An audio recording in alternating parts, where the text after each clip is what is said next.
Madame, mademoiselle, monsieur, bienvenue à ce rendez-vous de l'industrie agroalimentaire, un secteur d'activité qui a démontré, s'il en était besoin, au cours de l'année écoulée, à quel point il était essentiel pour les Marocains, un secteur aux multiples composantes à forte valeur ajoutée, un secteur appelé à relever de nombreux défis pour consolider son positionnement sur le marché national et international. C'est de tout cela dont il va être question au cours de cette édition des rendez-vous de l'industrie. Et pour en discuter, je vous propose d'accueillir à mes côtés Monsieur Moulay Hafed Al-Alami, ministre de l'Industrie, du Commerce, de l'Économie verte et du numérique. Bienvenue.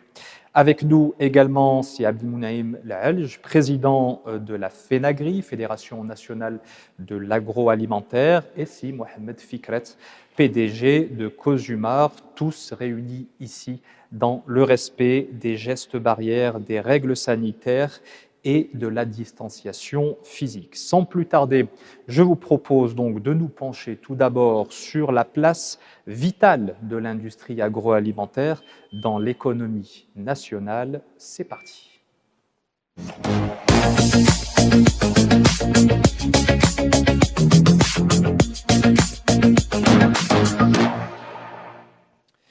Monsieur le ministre, une première question sur ces rendez-vous de l'industrie qui se déclinent sur différents secteurs d'activité.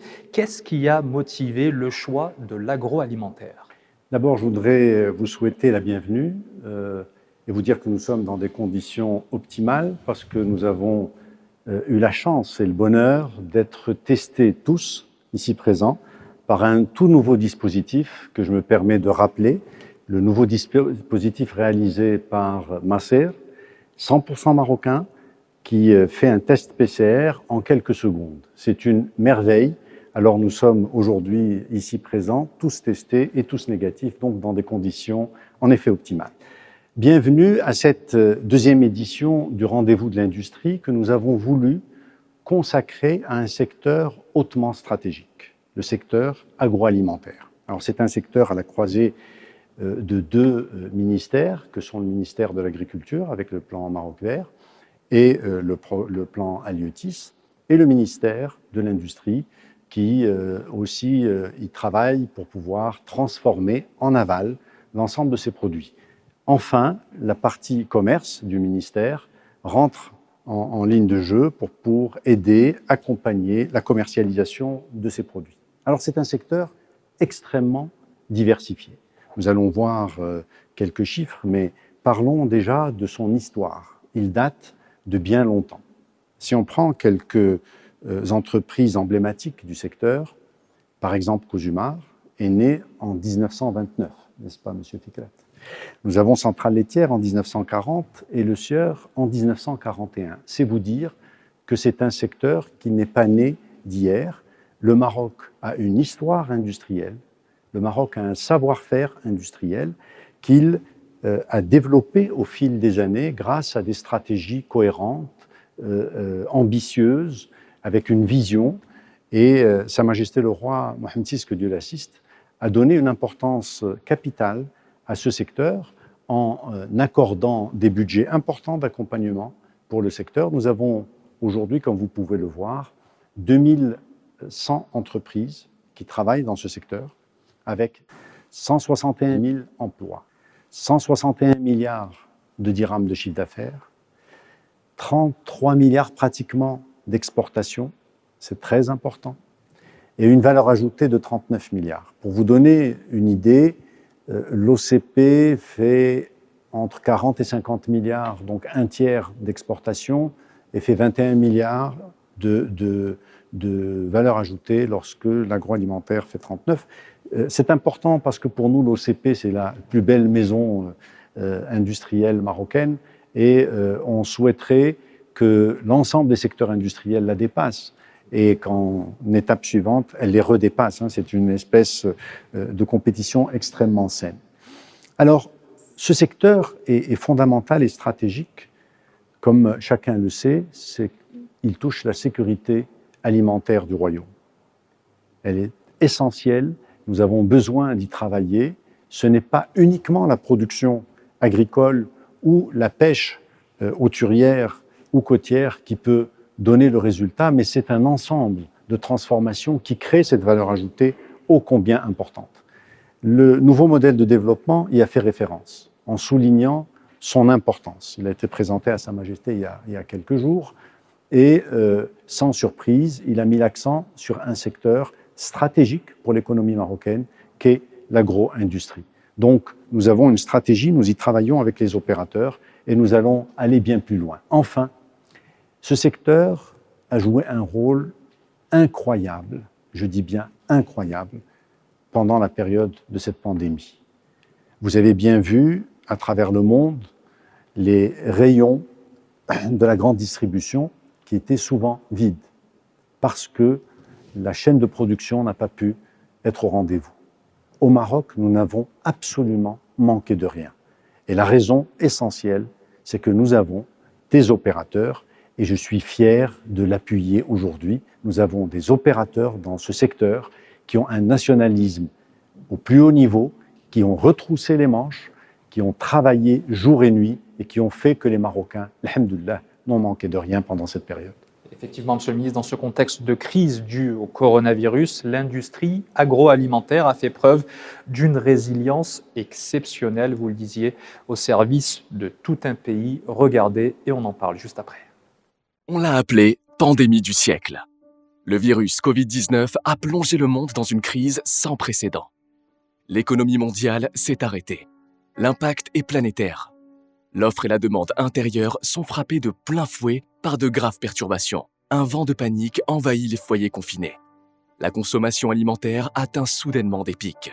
Les chaînes d'approvisionnement sont mises à rude épreuve. Le Maroc riposte. La gestion de la crise se place en priorité nationale. Le 17 mars 2020, Sa Majesté le roi Mohamed VI, que Dieu l'assiste, donne ses hautes instructions pour assurer l'approvisionnement des marchés en produits alimentaires et de consommation. Un appel fort aux résonances mobilisatrices. L'industrie nationale est appelée à agir et à réagir face à l'imprévisible. Les industriels de l'agroalimentaire sont au rendez-vous. Mot d'ordre, maintenir la production et sécuriser la santé des collaborateurs. La cadence dans les usines s'accélère. Le circuit de distribution s'active. Les produits alimentaires sont disponibles dans tous les points de vente à travers toutes les régions du Maroc. Les ménages marocains ne manquent de rien. L'offre dépasse même la demande. Un effort sans précédent qui a permis au Maroc de prémunir sa sécurité alimentaire. L'élan solidaire a relevé le défi de toute une crise. Monsieur le ministre, qu'est-ce que vous inspire cette mobilisation qui a été celle des acteurs de l'agroalimentaire pendant le confinement et même bien après ? Je crois que les opérateurs de ce secteur-là, quand ils vont voir un certain nombre d'images, a posteriori, vont se redécouvrir. Je crois qu'ils se sont surpassés sans s'en rendre compte. Ça a été un moment extrêmement intense de partage et de responsabilité, franchement et très sincèrement inattendu. Il y a peu de pays où les opérateurs économiques se sont mobilisés de cette façon-là. Alors, il est vrai que les instructions royales ont été très claires. Objectif numéro 1, approvisionnement sans rupture. Objectif numéro 2, c'est que les Marocains ne doivent manquer de rien dans tous les coins les plus reculés du royaume. Objectif numéro 3, c'est que tout cela se fasse dans des conditions sanitaires optimales. Ce n'était pas simple. Donc, je dois dire que la période, nous l'avons vécue ensemble, avec des contacts permanents. Nous nous sommes bousculés parfois. On s'est dit des choses pas toujours très gentilles. Ça fait partie du match, comme on dit. Mais l'objectif était d'atteindre ce qui a été tracé et qui a été totalement salutaire pour le royaume. Alors, je dois vous dire qu'on était tous dans l'action. Je ne suis pas sûr que les opérateurs se sont vraiment rendus compte de ce qu'ils ont pu accomplir pour leur pays. Mais je me permets de dire là, au nom de tous ceux qui voudraient bien partager ce message, merci à tous ces opérateurs, merci à l'agroalimentaire, vous avez été formidables. On va se tourner vers ces opérateurs, à commencer par M. Abdelmounayem Laalj. Bienvenue de nouveau, vous êtes président de la Fédération nationale de l'agroalimentaire. Qu'est-ce qui ressort à vos yeux de la mobilisation des acteurs du secteur dans ce contexte de crise sanitaire, mais aussi économique, à la lumière de ce que vient de dire Monsieur le ministre? Comme il a été évoqué dans le reportage et également souligné par Monsieur le ministre, l'agroalimentaire au Maroc joue un rôle socio-économique important et contribue largement dans la garantie de la sécurité alimentaire. Quand on analyse un peu les retombées positives de ce Covid, on ne peut pas aller jusqu'à dire parfois un mal aurait bon, mais c'était une occasion aux industriels et des opérateurs économiques et de pouvoirs publics aussi de trouver une certaine synergie de manière à ce que l'approvisionnement se fait d'une manière continue, sans interruption. Et ça a été un révélateur du potentiel et des capacités des différents opérateurs dans le secteur de l'agroalimentaire. Ça montrait la résilience de ce secteur et ça montrait l'efficacité et la performance de l'industrie agroalimentaire pour relever des défis qu'on le cachait, qui n'étaient pas apparents. De répondre effectivement à la sollicitation considérable qui était celle de tout un pays. Si Mohamed Fikret, PDG de Cosumar dans le secteur du sucre, la pandémie ne vous a pas épargné non plus. Comment est-ce que vous y avez fait face de votre côté? Merci beaucoup, Dada. D'abord, un grand merci à Monsieur le ministre pour cette belle initiative qui s'intéresse à l'un des écosystèmes de l'industrie marocaine, qui est l'écosystème de l'agroalimentaire. Alors, je pense l'expérience que j'ai tirée personnellement de cette épreuve que représente la Covid, c'est que nous avons, tabarakallah, l'équipe Maroc. L'équipe Maroc avec grand E et grand M. Et quand je dis l'équipe Maroc, avec ses différentes composantes, il y a bien sûr les pouvoirs publics, il y a aussi les opérateurs privés. Cosumar en fait partie. Et il y avait une harmonie qui était forte, une forte synergie. Et là, je tiens à saluer tout le travail qui a été fait par nos amis du secteur public. Donc, il y a aussi le ministère de l'Industrie et du Commerce, le ministère de l'Agriculture, le ministère de l'Intérieur et les autres ministères. Il y avait un suivi très précis et il y avait une écoute et une efficacité spectaculaire, puisque nous, dans notre activité en tant que Cosumar, nous avons la particularité d'avoir une chaîne de valeur qui est intégrée, qui démarre à l'amont agricole. Donc, nous sommes ancrés sur 5 régions du royaume avec un portefeuille de 80 000 parcelles. Mais nous avons également plusieurs sites. Il y a 8 sites, un grand site sur Casablanca, l'une des grandes raffineries du monde. On fait partie du top 5 et nous avons 8 sucreries réparties sur 5 régions. Et nous avons également en aval nos confrères dans l'agroalimentaire, puisque le sucre est une matière de base extrêmement importante dans la production de toute une variété de produits, le lait, les confitures, le chocolat, les biscuits.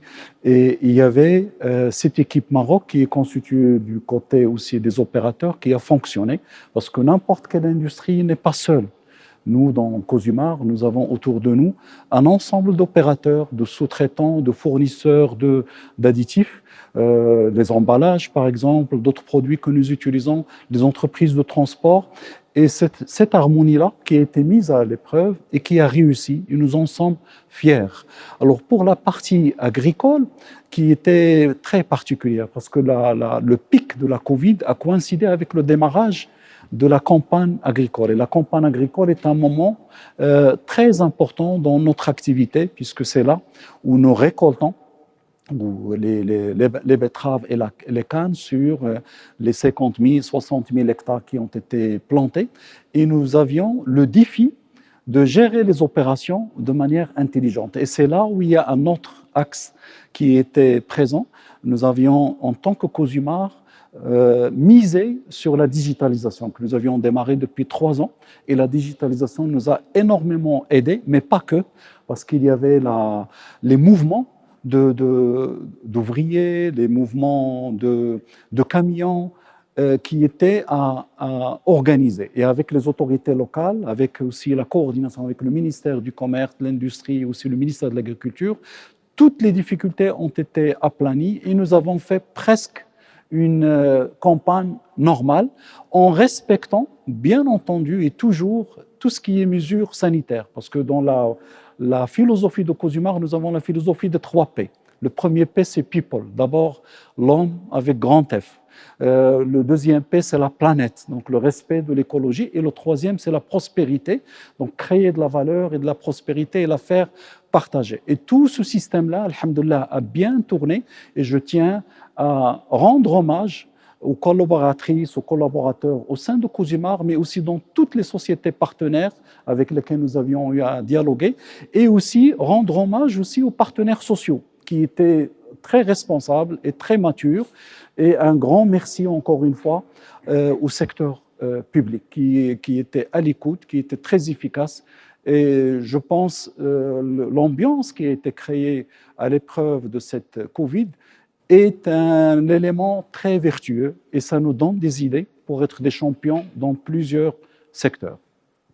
La transition est toute trouvée puisque, effectivement, après avoir envisagé la place centrale de ce secteur dans l'économie nationale, son caractère historique également et la résilience dont ce secteur a fait preuve. Intéressons-nous maintenant aux réalisations qui ont été menées dans l'industrie agroalimentaire et notamment dans le cadre du contrat programme. On se retrouve juste après ça.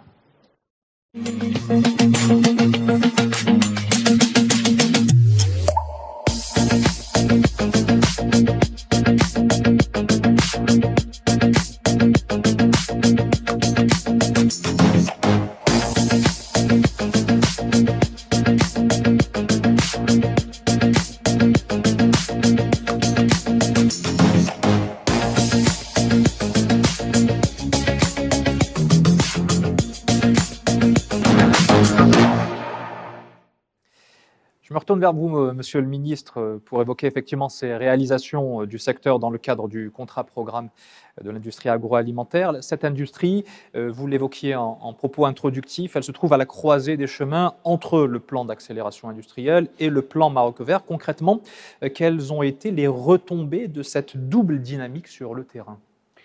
Alors, il faut savoir qu'en 2014, nous avons signé un MOU devant Sa Majesté le roi Mohammed VI, que Dieu l'assiste, et nous avons commencé à travailler.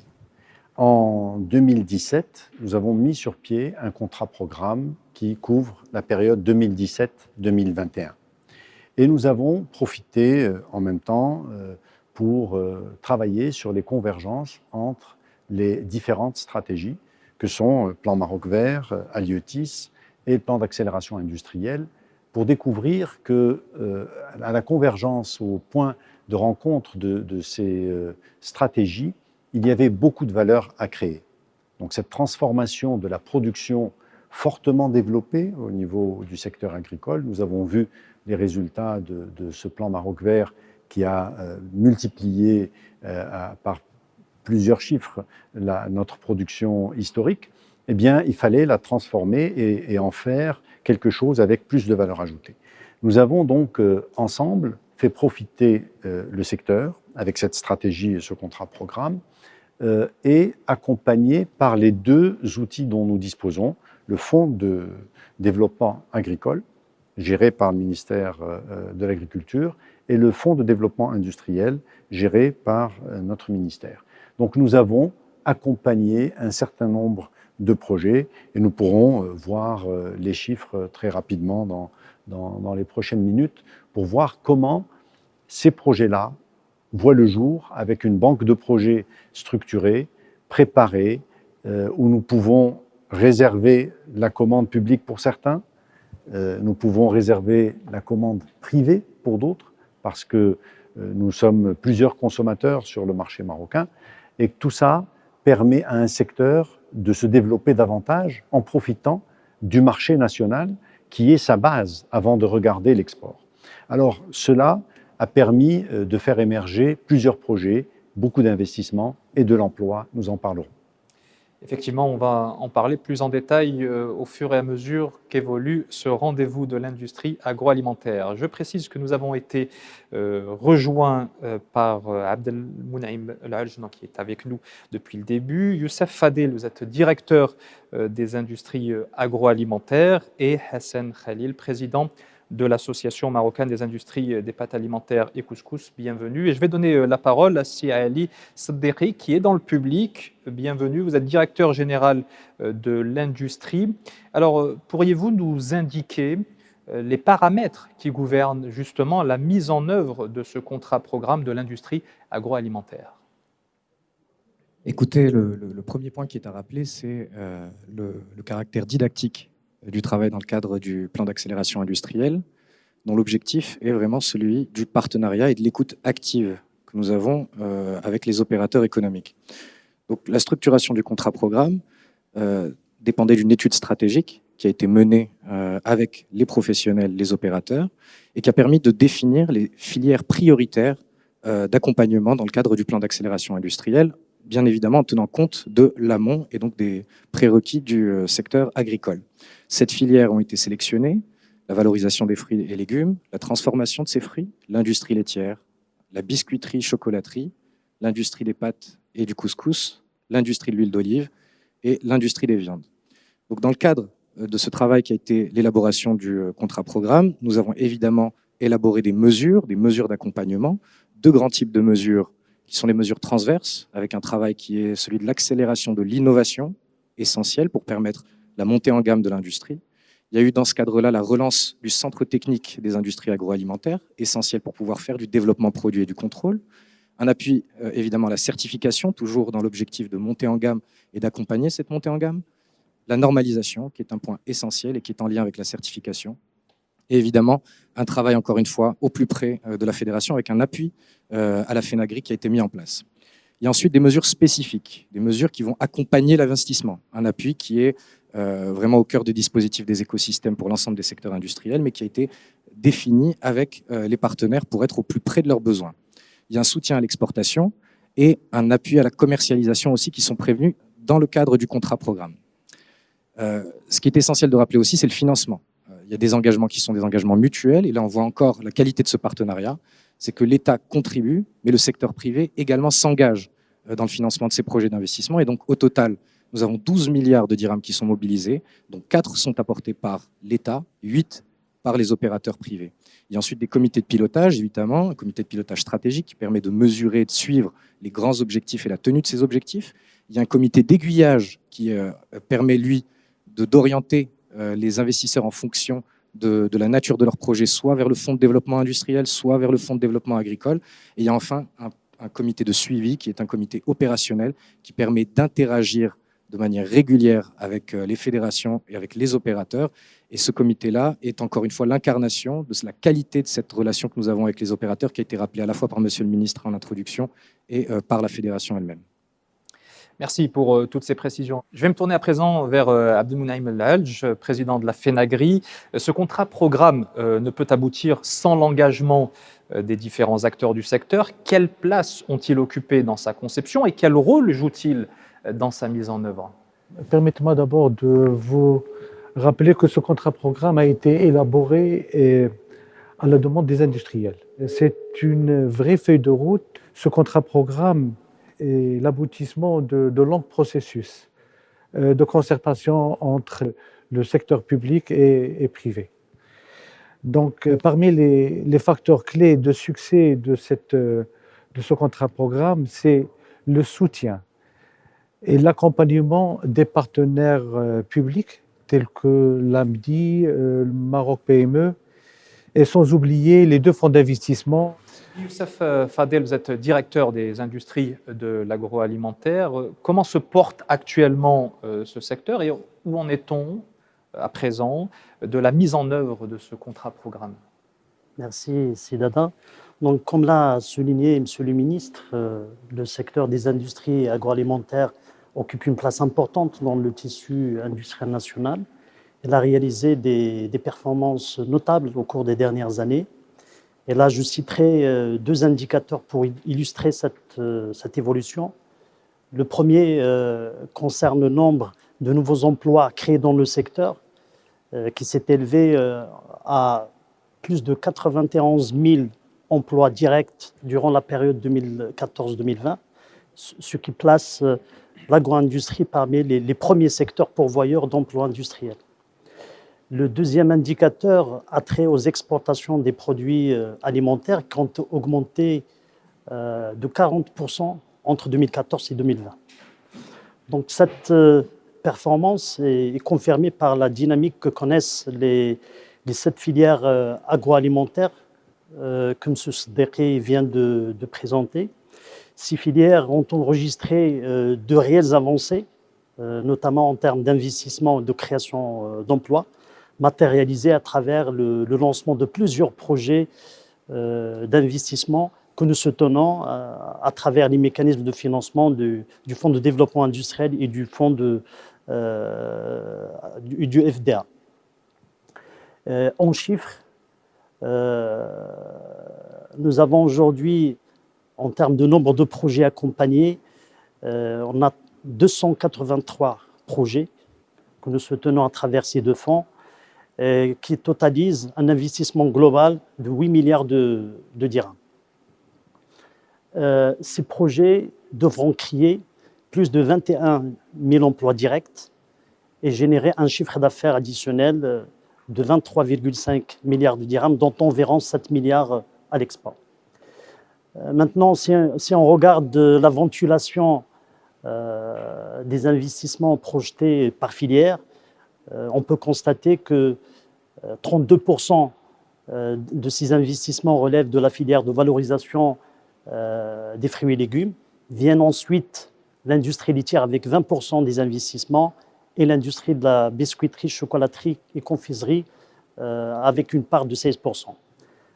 Maintenant, en termes de répartition régionale, je tiens à souligner ici que les projets accompagnés couvrent presque toutes les régions du royaume. Donc pour conclure, nous pouvons dire qu'à date d'aujourd'hui, le bilan du contrat programme est globalement positif. Et nous allons bien évidemment poursuivre nos efforts avec nos partenaires afin d'accompagner donc les opérateurs privés et les porteurs de projets pour exploiter davantage les opportunités et les potentialités du secteur agroalimentaire national. On va s'intéresser à un secteur plus particulier en compagnie de Hassan Khalil. Bienvenue de nouveau, vous êtes président de l'AMIPAC. Dans votre secteur des pâtes alimentaires et du couscous, quelles sont justement les retombées de ce contrat programme sur une filière qui est quand même une filière de première importance? Merci Dada de me donner l'occasion aujourd'hui de parler de notre secteur d'activité qui, à l'instar un peu de l'industrie agroalimentaire marocaine, un secteur ancien qui a démarré dans les années 60 au Maroc avec des entreprises d'une taille assez importante qui étaient déjà exportatrices à l'époque. Et depuis les années 90, il y a eu une nouvelle génération d'entreprises qui ont démarré et qui ont permis de tirer un petit peu le secteur vers le haut, de créer plus de demandes sur le marché. Et l'apothéose, on va dire, de ce parcours de quelques décennies a été effectivement le contrat programme, l'inclusion de l'industrie des pâtes et couscous dans le contrat programme. Ceci a permis de donner une nouvelle visibilité à notre secteur d'activité, qui est un secteur dynamique, qui est exportateur dans plusieurs pays, dans plus de 50 pays dans le monde. Le Maroc, les produits marocains made in Morocco sont disponibles partout dans le monde grâce au dynamisme des différents opérateurs qui se sont lancés dans l'export. Et donc ce programme-là, ce contrat programme nous a permis de donner un nouveau souffle à ce secteur, premièrement par l'investissement, puisque ça a permis de créer de nouvelles entreprises, de nouvelles entités, de nouvelles unités, des extensions d'unités génératrices de plusieurs centaines d'emplois. Un autre axe majeur, ça a été la promotion de l'export.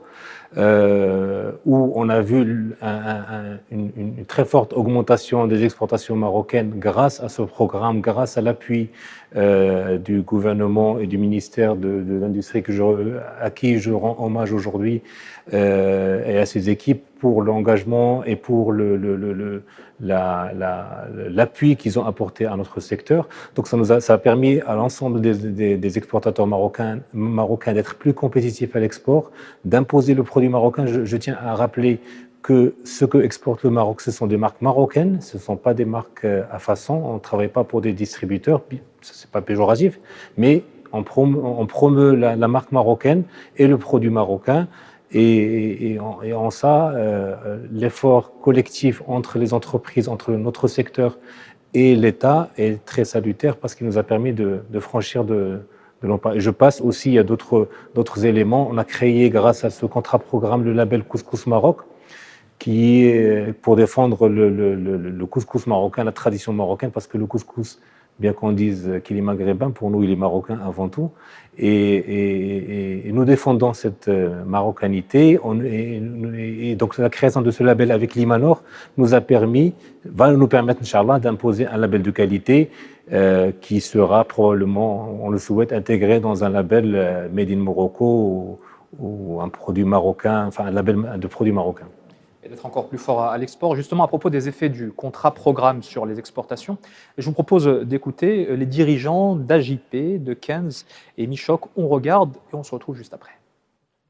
AJP est une entreprise 100% marocaine qui a comme objectif de produire des jus accessibles, de très bonne qualité, pour asseoir la notoriété de la marque Maroc. AJP utilise comme matière première des purées de fruits et des concentrés de jus de fruits.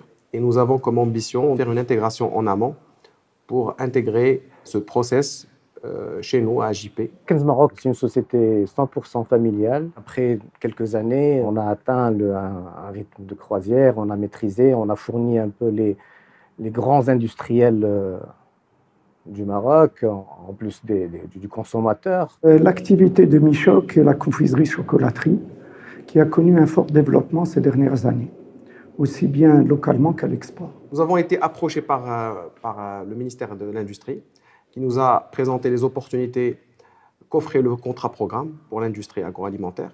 Ça a coïncidé avec une période où AJP était en pleine réflexion sur les opportunités d'investir pour innover et pour aussi accroître notre capacité de production.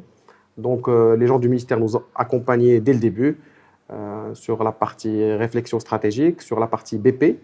Ensuite, il y a eu la partie confection du dossier, qui est une partie extrêmement importante parce qu'on doit bien expliquer ce qu'on veut faire au point de vue financier, au point de vue stratégique. Tout ça a abouti à une signature d'une convention d'investissement de l'ordre de 55 millions de dirhams, avec comme objectif la création de 140 emplois supplémentaires aux 400 que AJP comptait à l'époque, plus 100 emplois indirects. On a voulu un peu donner plus de valeur ajoutée à nos produits, de passer à la deuxième transformation.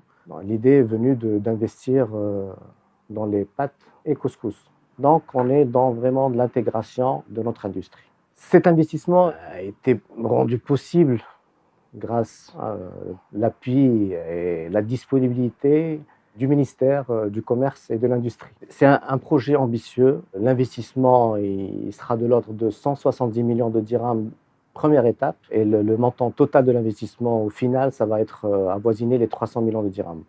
La première étape abritera 3 lignes de fabrication de pâtes et une ligne de couscous. Pour la partie deuxième transformation de notre production, au-delà du marché local, on va pouvoir exporter nos produits, notamment vers l'Afrique, même en Europe et aux États-Unis aussi. Nous tenons à remercier le ministère de l'Industrie pour le suivi et l'accompagnement dans le cadre du contrat-programme que nous avons signé. Cela nous a permis de réaliser un investissement global de 140 millions, mais dans lequel il y a 70 millions qui sont couverts par le contrat-programme. Ce triptyque, performance de production, performance en termes de qualité performance en termes énergétiques nous permet d'accéder à de nouveaux marchés, qui sont les marchés européens et États-Unis, à haute valeur ajoutée et qui permettront d'assurer un avenir à notre industrie. Le label Maroc, c'est une fierté, on doit être fier de ce label et consommer marocain.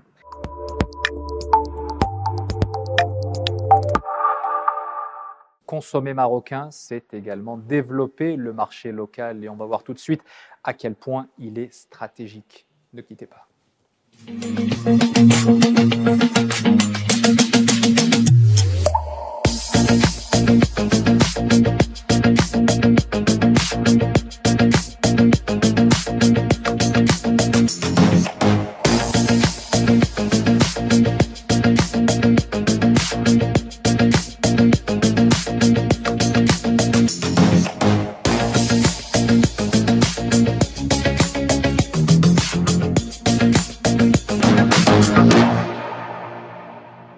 Et pour cette troisième partie consacrée au marché local en tant que priorité stratégique, nous avons été rejoints par Rachid Sraidi. Bienvenue, vous êtes président de l'association des biscuitiers, chocolatiers et confiseurs. Avant de vous donner la parole, je me tourne vers Monsieur le ministre pour que vous nous disiez, vous nous expliquiez les potentialités du marché local, que ce soit bien sûr sur le plan de la production, de l'investissement et bien évidemment de la consommation. Écoutez, nous avons vu un certain nombre d'éléments qui décrivent la nouvelle dynamique du marché agroalimentaire du Royaume. Il faut, comme je le disais en introduction, nous sommes un pays à histoire industrielle agroalimentaire. Nous avons beaucoup de choses à raconter et d'expériences à partager. Mais ce que nous avons constaté ces dernières années, c'est que les stratégies qui se sont multipliées ou qui se sont succédées dans le secteur industriel depuis une vingtaine d'années ont donné un nouveau souffle au secteur industriel, agroalimentaire en particulier, qui s'est complètement modernisé. Les images que nous avons vues, on vous enlève les étiquettes, vous ne savez plus dans quel pays vous êtes. Est-ce qu'elles sont produites en Suisse, en Allemagne, au Japon ou au Maroc? Ça revient exactement au même. Les machines sont les mêmes, le travail qui est fait est le même. Le produit final a des qualités qui sont totalement identiques, avec probablement des avantages nationaux qui sont importants.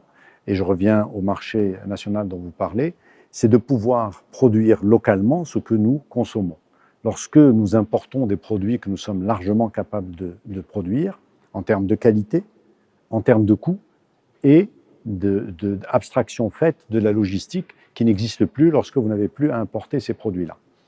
Ce secteur peut utiliser et utilise souvent le marché marocain comme levier de développement. Il ne peut pas se développer exclusivement pour l'export. Tout marché de l'agroalimentaire doit d'abord développer son marché local. Alors, nous avons accompagné avec les professionnels ce secteur pour cette mutation et les résultats sont assez impressionnants parce que le consommateur marocain de plus en plus, apprécie le produit marocain fait et va le rechercher souvent, désormais, plus que le produit étranger, parce qu'il est plus frais, parce qu'il est plus proche, parce qu'il sait exactement comment il est fait, et souvent, on l'adapte à son goût, à ses besoins et à ce qu'il souhaite. Donc le marché marocain est à la fois un levier pour les industriels, mais c'est aussi une formidable opportunité pour le consommateur qui a un produit plus frais, moins cher, à sa disposition, dans des délais qu'il souhaite, et non pas qui est importé et stocké et qui frise les dates de péremption. On ne rentrera pas dans ces sujets-là. Mais la production marocaine, le marché marocain est important. C'est un gage de développement de ce secteur. On ne fera pas de développement industriel agroalimentaire sans que le consommateur marocain ne continue à prendre conscience que son pays est capable de lui produire largement ce dont il a besoin, dans les qualités qu'il souhaite. Et dans cette perspective-là, vous avez, puisque c'est une véritable philosophie au sein de votre ministère, on le comprend bien, vous avez développé des initiatives et notamment cette fameuse banque de projets. Alors, la banque de projets démarre avec la réflexion suivante. Nous importons annuellement 183 milliards de dirhams que nous payons en devises fortes. nous sommes fatigués d'importer des choses que nous sommes largement capables de produire chez nous. Donc nous nous sommes attelés à analyser ces 183 milliards. On en a extrait un premier lot de 34 milliards et nous avons dépassé l'objectif des 34 milliards en substitution par de la production marocaine, faite avec des mains marocaines, créant de l'emploi au Maroc, utilisant des techniciens marocains, avec très souvent de la machinerie fabriquée localement. Dans ce cadre de la banque de projets qui a été faite des 34 milliards, il y a une partie qui a été réservée au secteur agro-industriel. Alors les chiffres, si on regarde le bilan, nous sommes aujourd'hui à 122 projets d'investissement qui sont lancés dans cette banque de projets, qui donnent un investissement de 3,7 milliards de dirhams, qui emploie 13 000 personnes, avec un chiffre d'affaires de 5 milliards de dirhams et un chiffre d'affaires à l'export de 2 milliards de dirhams. C'est-à-dire que nous avons 5 milliards de dirhams que nous n'allons plus importer et au contraire, nous allons au démarrage exporter 2 milliards de dirhams de plus. Donc pour la balance commerciale du Maroc, on parle de 7 milliards de dirhams qui viennent enrichir le pays. Voilà ce que cette banque de projets a pu réaliser et ça n'a pu être fait que grâce à l'implication des professionnels. Ils ont pris le sujet à bras-le-corps, ils se sont appropriés le projet et ont réalisé 122 investissements. Donc vous allez avoir 122 usines qui emploient les personnes dont on vient de parler. Voilà de quoi s'agit-il quand on parle de la commande marocaine, qu'est-ce que nous pouvons en faire? Alors 34 milliards, voilà où nous en sommes sur la partie agroalimentaire, on vous expliquera le reste, et les 183, nous les avons dans le collimateur.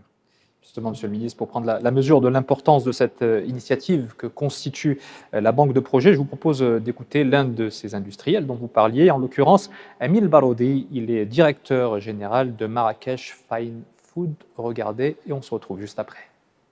Alors, Marrakech Fine Food, comme son nom l'indique, est une structure industrielle qui va se spécialiser dans tout ce qui est produits alimentaires haut de gamme, fine food, épicerie fine. On va développer, Inch'Allah, tout ce qui est chocolaterie, bien sûr, de luxe, et biscuiterie de luxe.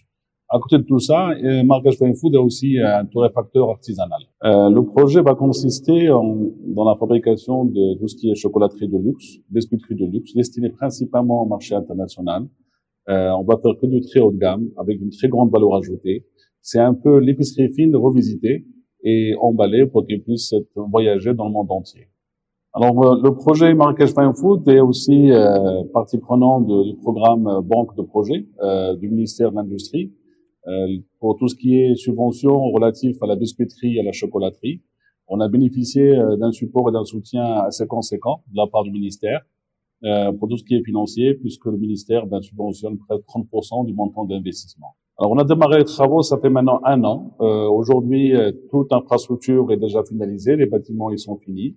Les machines, bien sûr, la plupart des machines sont reçues, malgré un peu les retards qu'on a eu à cause de la pandémie. Mais une grosse partie des machines sont reçues, d'autres, ils vont débarquer bientôt. Aujourd'hui, on a déjà démarré tout ce qui est gaufrettes japonaises. Les lignes sont là, les Japonais, nos amis japonais sont venus pour installer les machines. Tous les équipements sont là. Et tout ce qui est biscuiterie artisanale, ça aussi, ça a entièrement démarré. Toute l'unité, le laboratoire, il est opérationnel. Rachid Sraidi, je rappelle, vous êtes président de AB2C, Association des biscuitiers, chocolatiers et confiseurs. Dans votre secteur, comment est-ce que vous avez procédé pour renforcer justement votre positionnement sur le marché local? Merci Sidada. Je voudrais tout d'abord profiter pour remercier Monsieur le Ministre de soutien qu'il a toujours eu pour le secteur de l'AB2C. Le secteur de l'AB2C, enfin le secteur de la BCC, la chocolaterie, confiserie, chocolaterie, est devenu crucial dans l'échiquier agro-industriel marocain. C'est un secteur qui emploie plus de 10 000 personnes directes et un secteur et 35 000 personnes en indirect. En termes de chiffre d'affaires, le secteur génère un chiffre avoisinant les 7 milliards, qui correspondent à un tonnage de 150 000 tonnes, produites par pratiquement plus d'une centaine d'opérateurs. Si on prend les 150 000 tonnes et qu'on les ramène à la consommation moyenne annuelle, nous allons vous retrouver avec un ratio de 4 kg par an par habitant. C'est un ratio qui interpelle. Pourquoi? Parce qu'il est très faible par rapport à la consommation donc, de pays voisins. Si on prend juste l'exemple de la Tunisie, ils sont déjà à 6-7 kilos par an par habitant. L'Europe, il dépasse les 14 kilos par an par habitant. Et ça dénote quoi? Ça dénote qu'il y a un potentiel encore énorme. C'est là où le contrat de programme est le bienvenu, il est venu au bon moment. C'est un contrat qui a permis de booster notre secteur et qui a drainé pratiquement 1,3 milliard de dirhams. Ce qu'on voyait tout à l'heure, c'est le 8 milliards. Le secteur de la BCC, il a drainé 1,3 milliard de dirhams d'investissement. Donc, mais durant cette même période, il y a une particularité dans le secteur de la biscuiterie. Donc, depuis 2014, le secteur a subi des importations massives. Donc là, on est passé pratiquement d'une part des importations dans le global avant 2015 à une part de 10%, moins de 10%, qu'aujourd'hui, la part des importations dépasse les 20%. Et là encore, il y a eu le soutien de notre ministère qui a tout de suite réagi à cette problématique. Et là, on a parlé, monsieur le ministre, tout à l'heure, de la banque de projets, dont la BCC, il a pu en profiter. Et l'objectif, et monsieur le ministre pourra me corriger, essentiel était justement d'inciter les opérateurs marocains pour développer une offre qui viendrait en substitution des produits d'importation. Donc le consommateur marocain aujourd'hui, ce n'est plus le consommateur d'hier. Le consommateur d'hier, il consommait ce genre de produits par gourmandise, pour se rassasier. Aujourd'hui, ce n'est plus le cas. Le consommateur marocain, il devient de plus en plus exigeant. Et ce n'est qu'à travers une offre et un produit de bonne qualité, un produit innovant, qu'on va pouvoir justement stimuler l'appétit de ce consommateur et se substituer à ce potentiel qui reste encore à conquérir. On comprend l'intérêt effectivement des industriels marocains pour cette dynamique, pour cette stratégie. Ce qui est surprenant, c'est que ça intéresse également les industriels étrangers. Je vous propose justement de découvrir maintenant le parcours pour le moins singulier de cette fromagerie tunisienne qui s'est mise à produire au Maroc pour servir le marché national et africain. Écoutez à ce propos, Hatim Denghezli, il est PDG de Landor. Bonjour, Monsieur le ministre Moulay Hafid, Mesdames, Messieurs. J'aurais bien aimé être parmi vous. Malheureusement, les conditions sanitaires ne le permettent pas. Et je suis très ravi de partager avec vous notre expérience au Maroc. Donc, nous sommes la société Landor, des industriels tunisiens spécialisés dans la fabrication du fromage. Nous sommes cotés à la Bourse de Tunis. Et nous sommes actuellement 650 collaborateurs. Notre expérience marocaine, elle a démarré en décembre 2012. À l'époque, on a créé une filiale commerciale au Maroc qui s'appelle Landor Maroc. Et depuis, on a commencé à exporter nos produits de la Tunisie vers le Maroc. Et en 2019, on a décidé de s'installer industriellement. Monsieur le ministre, au mois de mars dernier, 2020, j'étais honoré de signer avec vous une convention. Les travaux ont démarré pour ce chantier malgré la crise en août 2020. Le chantier avance très correctement et je suis ravi maintenant de vous annoncer que nous avons décidé d'avancer la deuxième phase. Donc, le montant de l'investissement passe de 102 millions à 174 millions. Monsieur le ministre, je vous réitère mes remerciements pour votre soutien et aide et sympathie aussi. J'espère que j'aurai l'occasion de vous rencontrer et de parler avec vous de vive voix à propos de ce projet. Et toutes mes félicitations à l'État du Maroc pour tout l'effort qu'il fournit.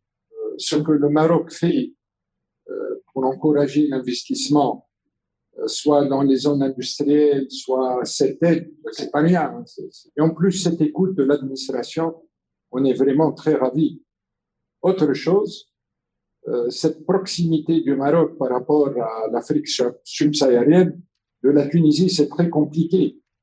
Donc, sur le plan logistique, déjà, la proximité est importante et tous les moyens que le Maroc met à la disposition de cette logistique internationale nous intéresse fortement. Vraiment, on est très content et ravi pour le Maroc. Monsieur le ministre, peut-être une première réaction à ce message qui vous est directement adressé? Écoutez, je ne pense pas que le message me soit personnellement adressé, il est adressé au Royaume. Il a parlé de quelque chose d'important, la stratégie que Sa Majesté le Roi a mis en place vis-à-vis de l'Afrique en général, pour cette intégration, pour cette complémentarité, lorsque peu d'opérateurs, pour être honnête, comprenaient cette orientation et le pourquoi. Voilà le pourquoi. C'est que aujourd'hui, nous sommes une terre d'accueil. Nous ne considérons pas les Marocains d'un côté, les étrangers de l'autre. À partir du moment où les entreprises sont installées au Maroc, nous les considérons comme marocaines.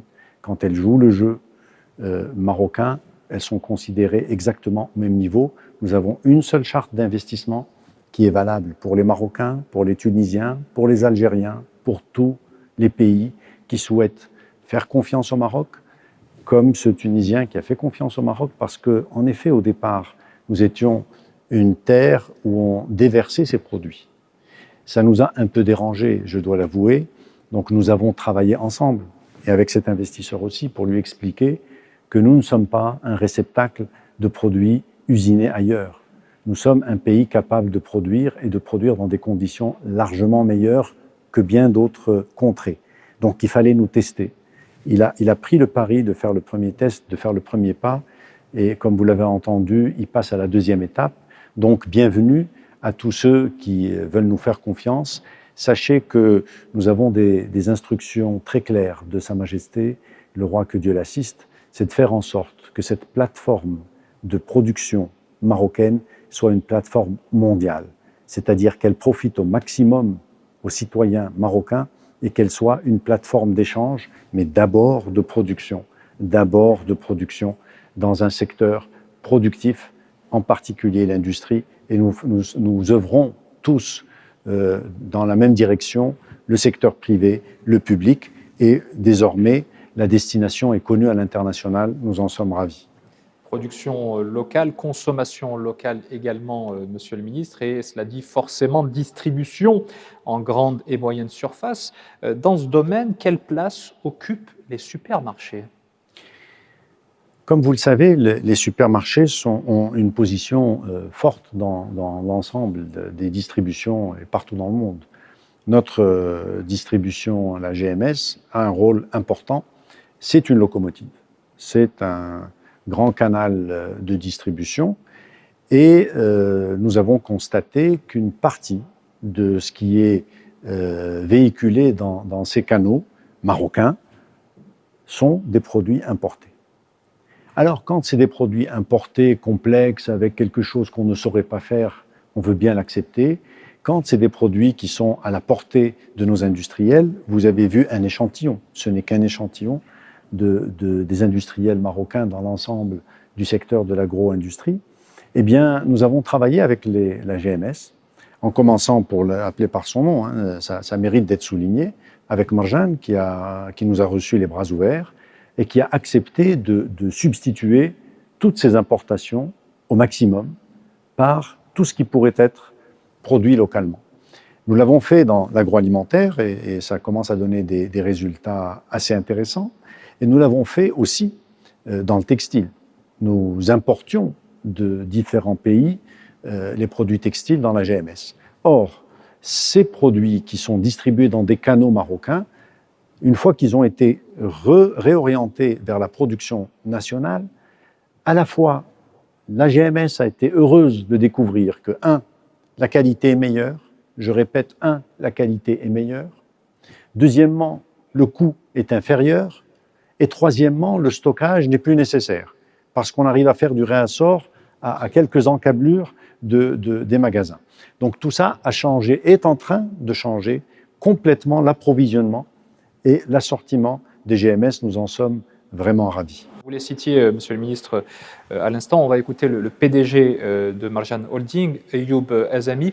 Il nous parle du rôle de la commande privée, justement, dans le développement du sourcing local auprès des opérateurs nationaux. Bien, merci pour cette invitation et cette occasion que vous me donnez que de prendre la parole sur ce sujet d'importance. Alors d'importance pourquoi? Parce que, en fait, déjà pour Marjane, pour cette institution que je représente et que j'ai l'honneur de représenter, c'est une question particulière avec une sensibilité particulière. Voilà. Culturellement, Marjane a une approche particulière sur cette question parce que Marjane est une boîte marocaine faite par des Marocains pour des Marocains qui fait partie du paysage en fait industriel de notre pays depuis un certain temps. Mais ceci étant dit, cette question revêt aussi, et ce sujet revêt aussi une question d'importance parce que notre écosystème industriel a évolué. Il a évolué et il présente aujourd'hui des choses sur lesquelles il est très intéressant de se pencher pour nous, pragmatiquement, industriellement parlant, et qui demande une action volontariste.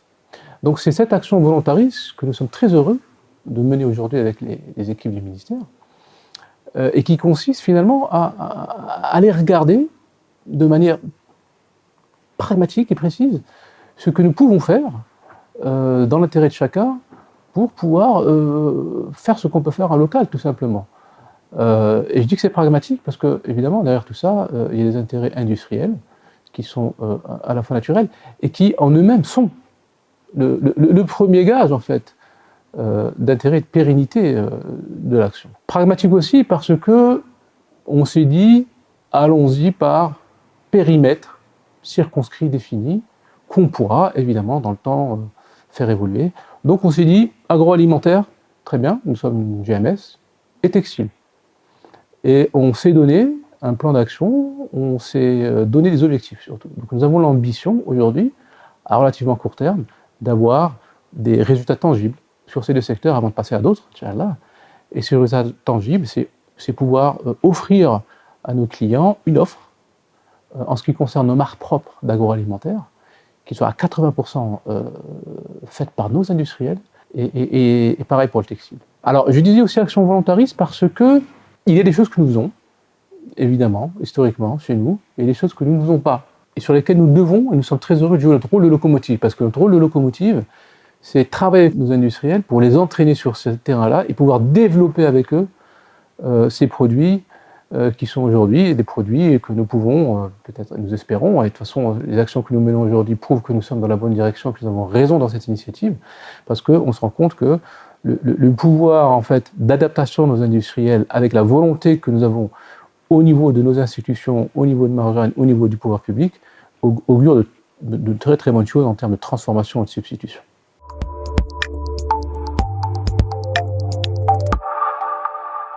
Je vous propose maintenant de braquer les projecteurs sur les enjeux du secteur de l'agroalimentaire. C'est tout de suite après ça.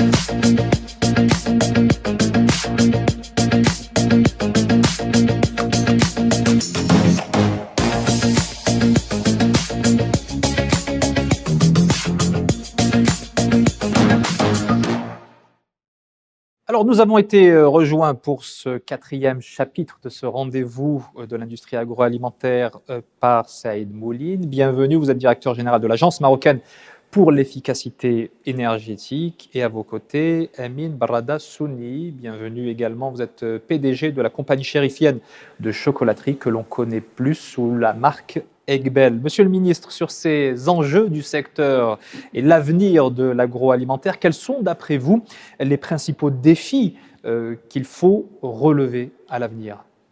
Je pense que les défis sont proportionnels au potentiel du secteur. Le potentiel est énorme, les défis le sont tout autant. Nous avons un premier défi qui est la souveraineté alimentaire ou l'indépendance alimentaire. Elle est fondamentale. Nous avons les orientations de Sa Majesté pour aller dans ce sens-là et nous sommes orientés pour améliorer notre indépendance alimentaire. Le deuxième défi, c'est d'améliorer la valeur ajoutée. Nous avons perçu, ne serait-ce que dans les petits projets de la banque de projets, que nous sommes capables d'améliorer cette valeur ajoutée qui est déjà très forte. Nous avons pu voir les chiffres, nous sommes à 39 milliards, ce qui est important, mais nous pouvons faire beaucoup plus que cela. nous allons continuer à travailler ensemble sur l'amélioration de la qualité. Parce qu'il y a un couple qui est qualité-prix qui fait que le produit est gagnant. Si votre qualité est meilleure et si votre prix est meilleur, il n'y a aucune raison qu'un produit étranger puisse substituer le vôtre. C'est l'inverse. C'est votre produit national qui substitue le produit importé et qui va au-delà, qui va vers l'exportation. Enfin, un élément essentiel dans ce secteur est le développement durable parce que c'est un secteur où certaines industries auraient pu être polluantes. Dans le passé, dans un passé très lointain, l'industrie en général était très polluante. Son évolution au fil du temps a fait que l'industrie devient extrêmement propre, mais pour ce faire, il faut être vigilant et il faut accompagner le secteur dans le développement durable. On va l'évoquer effectivement dans un instant avec Saïd Mouline. Avant cela, Abdelmounayem El-Hadj, de votre côté, quels sont les leviers qu'il faut activer pour une croissance encore plus soutenue? Écoutez, nous avons passé, l'industrie marocaine a passé plusieurs étapes, au moins en cette dizaine d'années. On est passé dans une situation où il y a l'autosuffisance pour répondre à la demande du marché marocain, d'un développement réactif et agile, de manière à ce que l'industrie donne et présente des avantages extraordinaires pour le marché marocain. À un certain moment, on va passer à un autre stade où la compétitivité va prendre plus d'ampleur. Et il n'y a pas de secret, on va se retrouver à un certain niveau européen où avoir et posséder une industrie, des machineries n'est pas suffisant pour répondre à la mission et la pérennité de l'entreprise. À mon avis, la pérennité de l'entreprise passe essentiellement par la compétitivité et c'est des points de base qu'on doit prendre en considération allant de recherche et développement, d'innovation, aussi des ressources humaines qui doivent suivre cette tendance, la partie logistique qui est une partie prenante, aussi sans oublier la décarbonisation qui est un point d'avenir pour le développement local et le marché européen. Aujourd'hui, on aura beaucoup plus de difficultés d'exporter nos produits marocains s'ils ne respectent pas quelques règles de production. Et par la suite, il y a la digitalisation qui pourrait aussi pousser, porter, soutenir effectivement tout à fait l'industrie agroalimentaire. De cette filière. En fait, tout cela doit contribuer, on le comprend, à rassurer, à convaincre et à faire adhérer les Marocains au fait de consommer des produits nationaux. Je propose d'écouter ce qu'ils en disent. Oui, بالنسبة les produits marocains, je me posais plein de questions, كنت hésité واش ce sont des produits اللي عندهم une bonne qualité, certes عندهم واحد الثمن اللي ثمن زوين, mais après فاش كتجرب كتلقى vraiment ce sont des produits de bonne qualité, فهمتي. بالنسبه للقفه اللي تناخذ لوليداتي لا دانون ولا بسكيتو ولا عصير ولا مناضه ديال المغرب كله تلقاه بثمن مزيان وثمن مناسب وتيساعدني باش ناخذ. علاش غناخذ ديال برا وانا عندي ديال بلادي حسن ناخذ ديال بلادي. انا كنختار منتوج مغربي حيت عارفو هنايا ومصيب غير هنايا, عارف كيفاش مصيب وعارف فين كاين. اما المنتوجات الاجنبيين تلقاه يقدر يكون جوده مزيانه ولكن جاي وعنده الطريق وهذيك راه الماكله ما كتعرفش شنو يكون. انا بالنسبه لي الا بغيت نشري المنتوج المغربي خاص كاليتي ديالو تكون مزيانه واخا يكون الثمن مناسب ايتو نبغيو نشجعوا المنتوج المغربي ولكن بالنسبه لي الكاليتي ضروري. Avant je ne prenais que des produits étrangers. Dernièrement, je me suis dit, il y a 2 ou 3 ans, je me suis dit pourquoi pas essayer les produits locaux. Une fois, je suis partie avec mes enfants. On a pris les pâtes, les produits laitiers, les sauces tomates, les boîtes de conserve, changoul. Et j'ai remarqué que c'était presque, si c'est pas meilleure qualité, et le prix, il était moins cher. Donc, à partir de ce jour-là, je ne consommais et je ne prenais que des produits purement locaux. Et j'étais satisfaite à 100%. Amin Brada Souni, je rappelle, vous êtes PDG de la compagnie chérifienne de chocolaterie, plus connue sous la marque Egbel. Au regard de ce qu'on vient d'entendre, sur quels aspects est-ce qu'il faut mettre l'accent pour attirer et séduire encore plus les consommateurs marocains? Très bien, je vous remercie. Et j'aimerais tout d'abord remercier Monsieur le ministre parce que ces mots, franchement, me touchent moi personnellement quand il nous encourage de la sorte. Donc merci encore, Monsieur le ministre. Alors, ce que l'on vient de voir, ça fait plaisir. On voit quand même qu'il y a une amélioration de l'image de marque des produits marocains. Je pense que c'est un travail de longue haleine des autorités publiques, mais aussi des entreprises. Ça passe par, aujourd'hui, la salubrité, par exemple, des aliments n'est plus une question, elle est garantie par tous. Aujourd'hui, je pense que l'enjeu est un enjeu d'innovation, de compétitivité, et de recherche et développement. Donc le consommateur marocain, aujourd'hui nous avons le développement d'une classe moyenne, nous avons un consommateur qui est exigeant, nous sommes face à des accords de libre-échange où la concurrence est rude. Donc pour moi, ces trois enjeux que je viens de citer sont une obligation, une question de survie qui peut être aussi une opportunité. Donc, en ce qui nous concerne, en ce qui concerne la société Egbel, c'est des choses, c'est un chantier qui est ouvert depuis un certain temps. En l'occurrence, la société Egbel a été créée aussi en 1941 et qu'elle ces 10 dernières années s'est complètement remise en question. Nous avons investi 300 millions de dirhams sur 10 ans. Nous avons fait 2 IMTIES avec le ministère de l'Industrie et tout récemment le contrat programme pour un investissement de 75 millions de dirhams, donc 300 millions de dirhams en 10 ans. Nous avons notre souci, c'est bien sûr la compétitivité, donc avoir des lignes de haute cadence, avoir des capacités qui nous permettent de fabriquer avec des coûts qui sont relativement bas, mais toujours en donnant le meilleur aux consommateurs marocains. Nous avons par ailleurs, pour vous dire que la R&D dans notre ADN, nous avons une usine pilote qui fabrique tous les produits que nous fabriquons en grande capacité dans des petites machines et qui nous permettent vraiment de faire de la R&D en permanence. Donc aujourd'hui, le consommateur marocain est exigeant et nous avons fait ce pari-là en investissant énormément, en faisant des études consommateurs pour toujours être proche des attentes du consommateur. Et le résultat, la cerise sur le gâteau, c'est qu'aujourd'hui, nous sommes beaucoup plus agressifs aussi à l'export et nous sommes présents dans plus d'une dizaine de pays, que ce soit sur nos marchés B2C que le consommateur connaît, mais aussi nos marchés B2B, tout ce qui est professionnel de la pâtisserie, de l'hôtellerie, de la restauration. Donc voilà, être fort sur son marché local pour pouvoir aller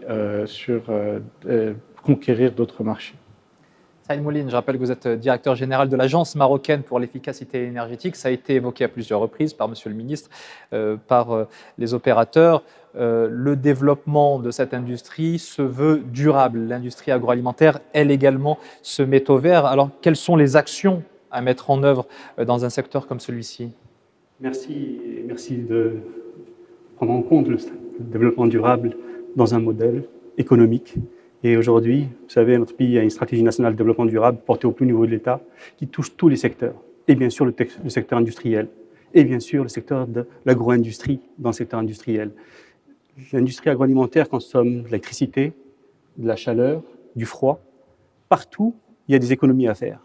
Et l'orientation, nous avons vu, je suis heureux de le dire aussi, a fait la COSUMAR, parce que, parce que la COSUMAR utilise la bagasse depuis très longtemps pour son process thermique.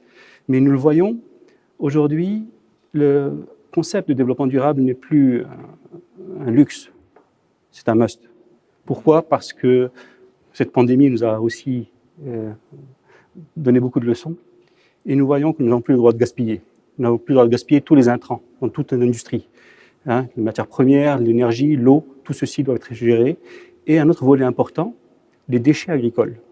C'est une énorme niche aussi. Aujourd'hui, nous avons des industriels dans notre pays qui utilisent, au lieu d'utiliser du carburant importé, utilisent aujourd'hui la biomasse et c'est un volet important parce que d'abord c'est une énergie nationale et qui valorise tous les déchets agricoles.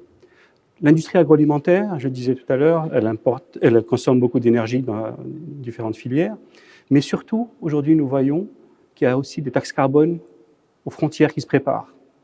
Si nos produits doivent être de qualité, comme l'a dit M. le ministre, doivent être exportables, ils peuvent être aussi avec un bilan carbone intéressant qui permettront d'avoir un atout compétitif en plus au niveau de l'export.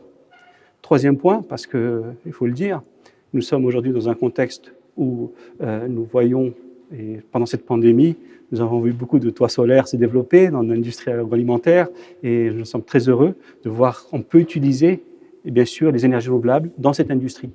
Et nous le faisons pour la biomasse, mais nous le faisons aussi à travers les nouvelles ressources renouvelables, solaires, éoliennes, nationales. Donc c'est aussi une substitution à l'énergie au niveau de notre pays, c'est très important. Ça renforcera notre indépendance énergétique, en plus d'être décarboné. La décarbonation, aujourd'hui, de toutes les industries, ce n'est pas seulement pour avoir un bilan carbone intéressant pour l'export, c'est aussi pour rendre l'entreprise plus compétitive. Et l'industrie agroalimentaire peut être encore plus compétitive avec un meilleur, parce qu'on peut baisser, non seulement décarboner, mais on peut baisser la facture énergétique des industriels.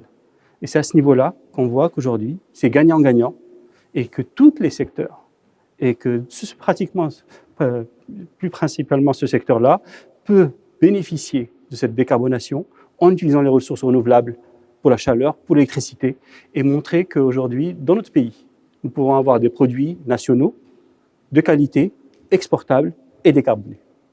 Voilà qui est dit. On retrouve Si Mohamed Fikret, PDG de Cosumar, pour également évoquer cette dimension développement durable. Et qui dit développement durable dit nécessairement bonne gestion des ressources humaines. Qu'est-ce que vous préconisez en la matière?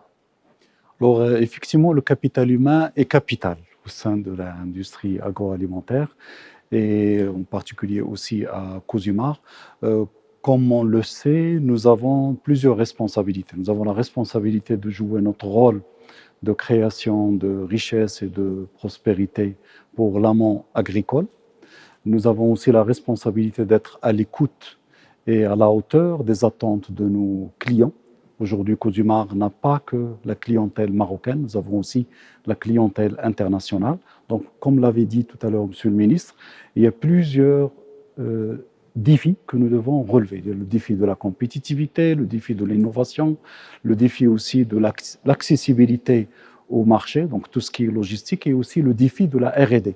L'agroalimentaire, peut-être permettez-moi de mentionner qu'il peut jouer un rôle capital pour l'agriculture marocaine. Donc derrière les industries agroalimentaires, il y a plusieurs millions de ménages, pratiquement entre 4 millions et 5 millions d'emplois. Et le développement de l'agroalimentaire créera de la richesse et fera bénéficier la population des agriculteurs. Et nous sommes contents qu'on ait un plan d'accélération industrielle, mais aussi un plan Green Generation qui a été lancé sous l'impulsion de Sa Majesté, que Dieu l'assiste, qui vise à impulser le développement de la classe moyenne marocaine. Alors tous ces défis-là ne peuvent pas être relevés si on n'a pas un capital humain de qualité.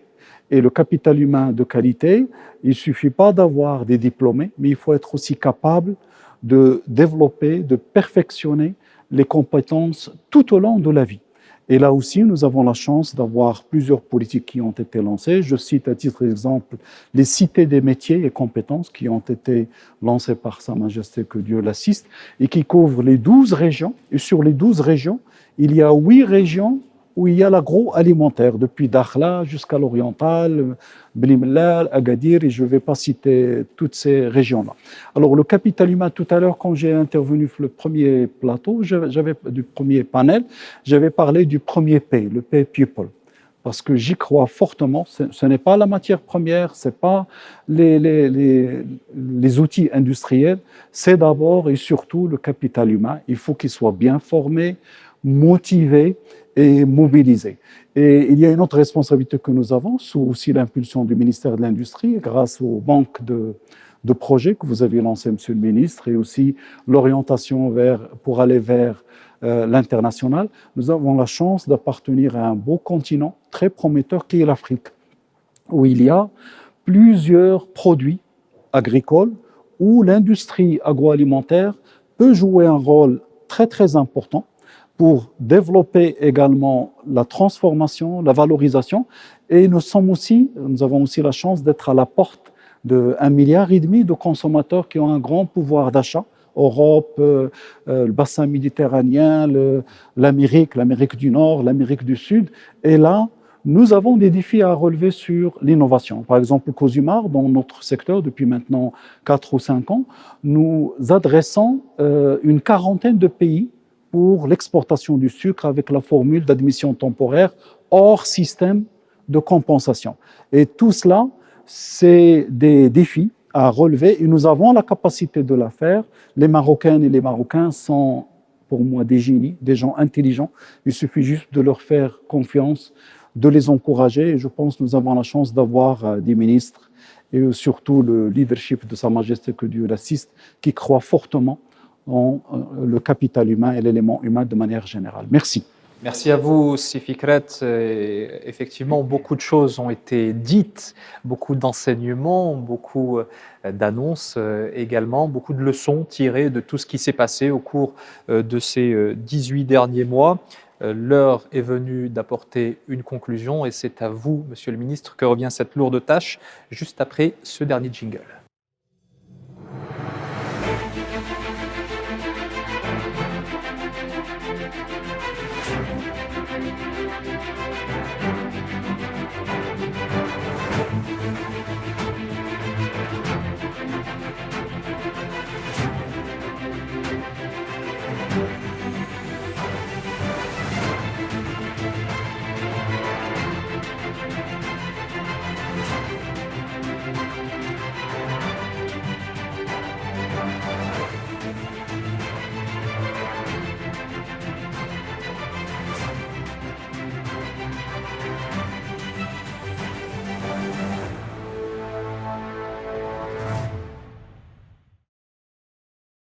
Monsieur le ministre, le ton est donné, le cap est fixé et désormais, il faut, on l'a bien compris, maintenir le bon rythme avant d'accélérer la cadence. Quels sont les axes majeurs sur lesquels vous souhaitez mettre l'accent ?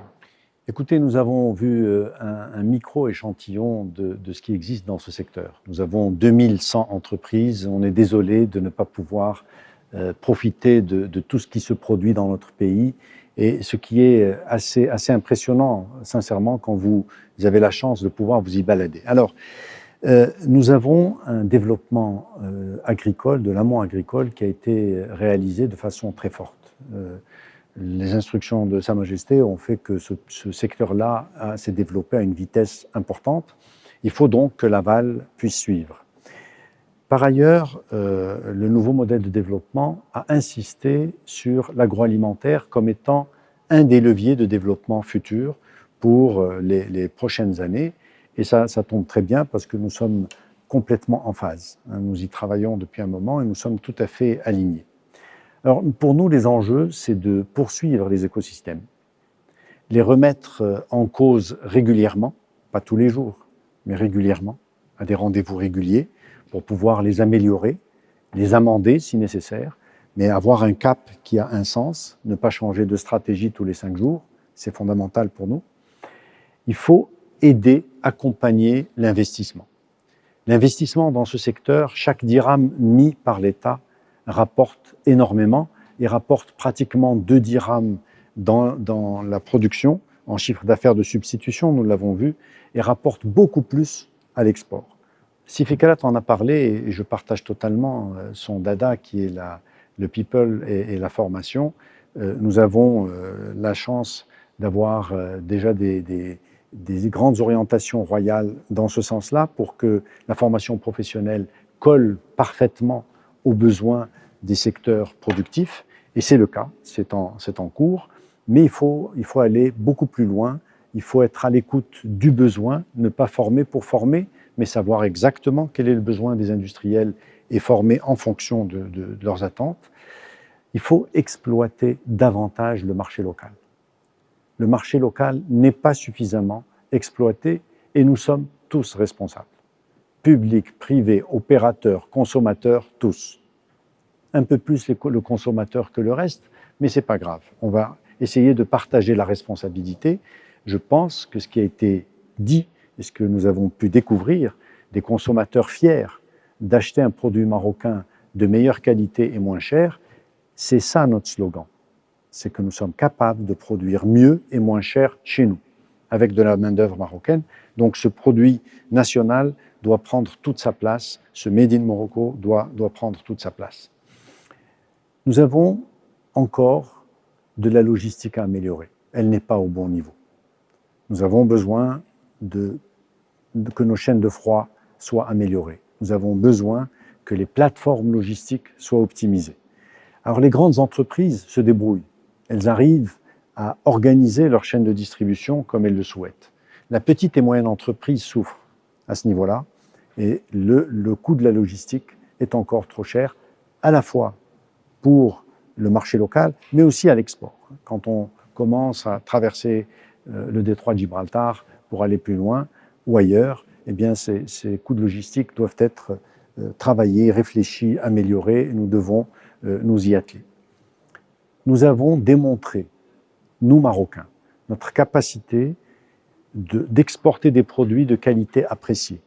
Lorsque nos produits sont exportés, ils sont extrêmement appréciés parce que le Marocain sait produire de la qualité au Maroc.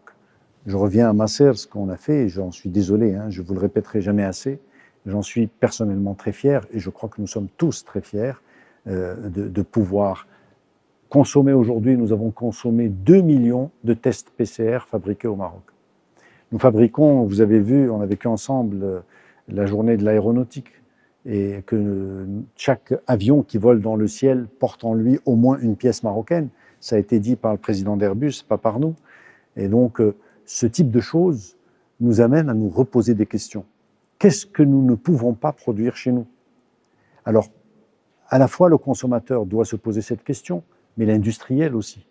Il doit se dire, qu'est-ce que je peux faire davantage pour que le marché marocain soit couvert par mes propres produits? Comment je peux améliorer mes propres produits pour que le consommateur marocain les apprécie davantage? Mais surtout, qu'est-ce que je peux faire pour à la fois gagner le marché national et conquérir des marchés à l'export importants? Enfin, dernier point, si Saïd Mouline y a fait référence, la décarbonation. Il ne faut pas que ce soit un vœu pieux ou juste un slogan que l'on lance comme ça. 65% de nos exportations, 65% de nos exportations sont à destination de l'Europe. L'Europe installe une taxe carbone en 2023, c'est-à-dire demain. Si nos produits ne sont pas décarbonés, ils seront taxés. Cette taxe n'est pas encore définie, je pense que c'est volontaire, et ça permet de mettre le flotteur suffisamment pour que les narines des concurrents puissent être sous l'eau. Nous avons la chance, au Maroc. Sa Majesté le Roi, que Dieu l'assiste, il y a bien des années, avait pris une orientation qu'on ne comprenait pas totalement, qui était l'énergie renouvelable. C'était trop avant-gardiste pour nous. On ne voyait pas qu'est-ce qu'on pouvait en faire. On se disait, c'est trop cher, c'est pour les pays riches. Eh bien non. Aujourd'hui, cette énergie renouvelable, ça a été dit, je peux vous dire, elle est 30 à 35% moins chère que l'énergie fossile. C'est exceptionnel. Nous en disposons aujourd'hui.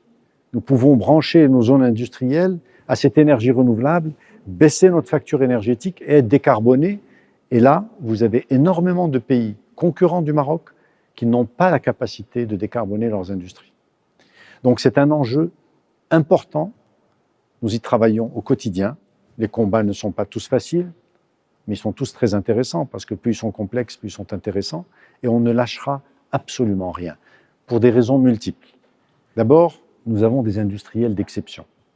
Ils nous l'ont démontré depuis longtemps, mais ils nous l'ont démontré de façon magistrale pendant la période de la pandémie.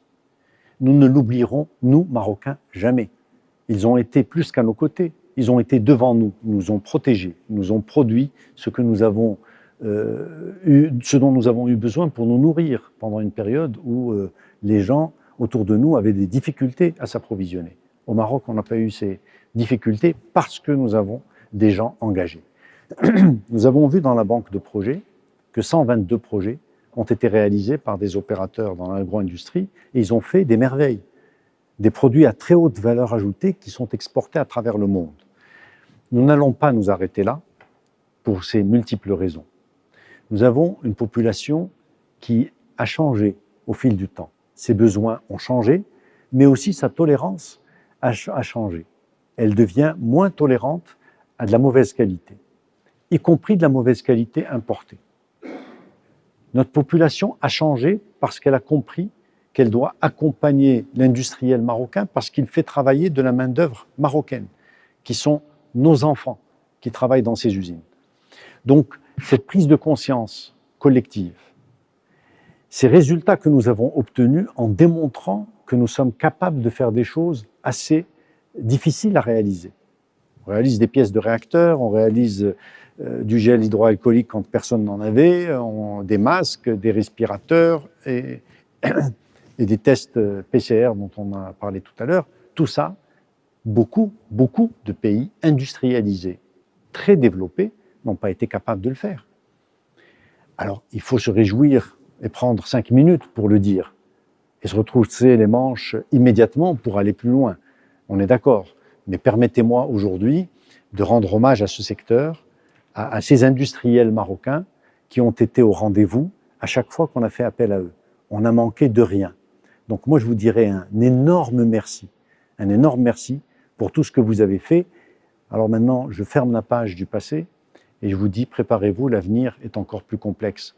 La pente est encore plus raide, mais elle est beaucoup plus agréable au sommet de la colline. Et nous allons ensemble y travailler au quotidien pour arriver au sommet de la colline parce que les Marocains le valent bien. On est d'accord?